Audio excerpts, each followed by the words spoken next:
বসে আর কি কমু মনু তোমরা তো পারতে আসছো না অনেকদিন ধরে, তো এখন যদি ঠিক মতো যদি খেলো তাহলে মোরা খেলা দেখবো। এখন তো ফুটবল কিন্তু তোমাকে সাথে আগাই যেতে আছে, যদি এরকম যদি আগাই যায় তোমাকে খেলা কিন্তু কেউ দেখবে না, তো ভালো খেলতে হইবে। ঠিক আছে, মুশফিকুর রহিমের 100, নাজমুল হোসেন শান্তর 100, Shanto captain leading from the front. আসলে সত্যি কথা বলতে খুবই ভালো লাগতেছে, যেটা আসলে প্রকাশ করতে পারতেছি না, কারণ এক্সাইটমেন্টটা অনেকটাই হারাই গেছিল বাংলাদেশ ক্রিকেটের প্রতি। তো যদি চিন্তা করেন যে গত 2 বছর ধরে বাংলাদেশ ক্রিকেট যেভাবে ডাউন ডাউন ডাউন ডাউন নিচে নামতে নামতে একটা পর্যায়ে হচ্ছে গিয়ে আমরা আরব আমিরাতের সাথেও লাস্ট সিরিজটা হারলাম, তো একই সময় হচ্ছে গিয়ে বাংলাদেশে আমি আসলাম শ্রীলঙ্কাতে, গিয়ে এত ভালো লাগতো যেটা বলার বাইরে, কারণ খুব দ্রুত হচ্ছে গিয়ে আমরা যেভাবে যেমন সময়টা পার করতেছিলাম সেম টাইমটাই হচ্ছে গিয়ে আমরা প্রথম 3টা উইকেট চলে গেল। তারপরে মুশফিকুর রহিম, নাজমুল হোসেন শান্ত দারুণ একটা কামব্যাক করলো। মুশফিকুর রহিমের 100, নাজমুল হোসেন শান্তর 100, Shanto captain leading from the front. যে জিনিসটা হচ্ছে গিয়ে বাংলাদেশ ক্রিকেটে লাস্ট অনেক দিন ধরে দেখা যায় না, সেই জিনিসটা হচ্ছে গিয়ে শান্ত আবার দেখালেন। মুশফিকুর রহিম 14 ইনিংস পরে 50 করলেন, সেই 50টাকে তিনি 100-এ রূপান্তরিত করলেন, নট আউট থাকলেন। এবং এই যে গল স্টেডিয়াম, গলটা হচ্ছে গিয়ে মনে হয়, আমি বারবারই বলতেছিলাম যে গলটা আমাদের স্টেডিয়াম, কারণ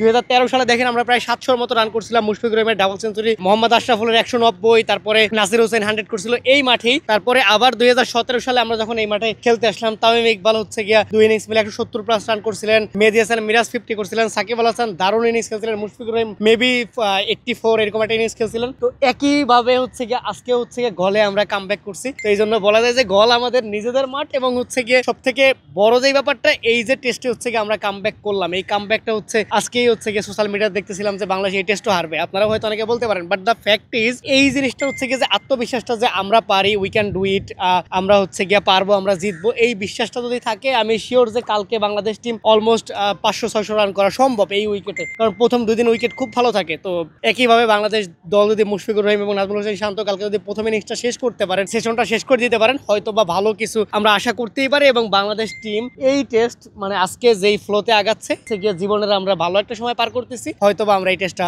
জেতার মতো ক্ষমতা রাখি, বা প্রথম দিন আমরা অনেক উপরে আছি আর কি। জীবনের সব আয়োজন এখানে একসাথে।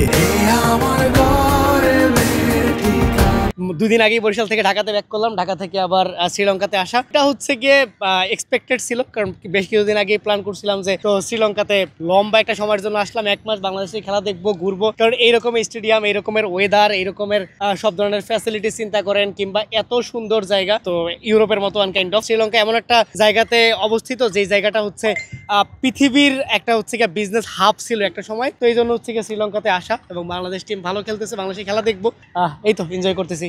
বরিশালের ভাষায় যদি দলকে একটু শুভকামনা জানান। বরিশালে বসে আর কি কমু মনু, তোমরা তো পারতে আসছো না অনেকদিন ধরে, তো এখন যদি ঠিক মতো যদি খেলো তাহলে মোরা খেলা দেখবো। এখন তো ফুটবল কিন্তু তোমাকে সাথে আগাই যেতে আছে, যদি এরকম যদি আগাই যায় তোমাকে খেলা কিন্তু কেউ দেখবে না, তো ভালো খেলতে হইবে। ঠিক আছে, এই জিনিসটা মাথায় রাখো।